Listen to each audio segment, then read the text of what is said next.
شوہر کا یہ جملہ، یہ قول کہ مجھے تیری طلاق منظور ہے، اس کا شرعی حکم کیا ہے؟ چنانچہ اس سلسلے میں یہ جاننا چاہیے کہ اگر بیوی شوہر سے طلاق کا مطالبہ کرے اور شوہر جواب میں یہ کہہ دے کہ مجھے تیری طلاق منظور ہے، یہ جملہ شوہر نے کہہ دیا،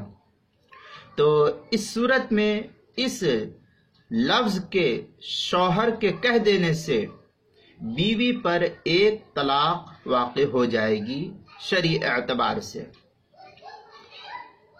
چنانچہ فتاوی ہندیہ میں ہے وَإِذَا طَلَّقَ الرَّجُلُ امْرَأَتَهُ تَطْلِيقَةً رَجْعِيَّةً فَلَهُ أَن يُرَاجِعَهَا فِي عِدَّتِهَا رَضِيتُ بِذَلِكَ أَوْ لَمْ تَرْضَى۔ اس عبارت سے یہ مسئلہ واضح سمجھ میں آتا ہے۔ چنانچہ یہ عبارت فتاوی ہندیہ الباب السادس فی الرجع وفی ما تحل وغیرہ کے تحت جو نقل کی، پہلی جلد صفحہ 470، جو قدیم نسخہ چھپا ہوا ہے ہندوستان کا۔ جدید نسخہ چھپا ہوا زکریا بک ڈپو دیوبند کا، اس کی پہلی جلد 533 صفحہ، اور البحر الرائق اس کی چوتھی جلد صفحہ 82، زکریا بک ڈپو دیوبند کا چھپا ہوا نسخہ، فتاوی شام اس کی تیسری جلد صفحہ 400 جو کراچی کا چھپا ہوا نسخہ ہے، اور اسی طریقے سے ہدایہ اس کی دوسری جلد 394 صفحے پر جو مکتبہ اشرفی بک ڈپو دیوبند سے چھپا ہوا ہے۔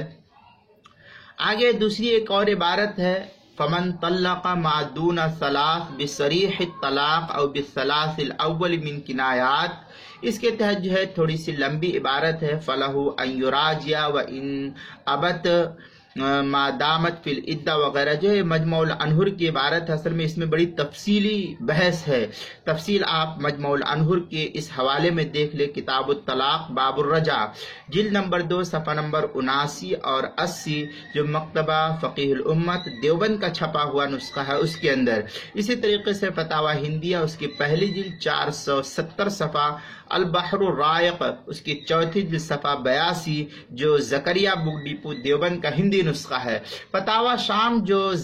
جو کراچی کا چھپا ہوا نسخہ ہے اس کی تیسری جلد صفحہ 400 پر اس مسئلے کی تفصیلی وضاحت نقل کی گئی ہے۔ اسی طریقے سے کتاب المسائل اس کی 5ویں جلد صفحہ 100 اور صفحہ 101 پر اس مسئلے کی تفصیل نقل کی ہے، یہاں بھی آپ دیکھ سکتے ہیں۔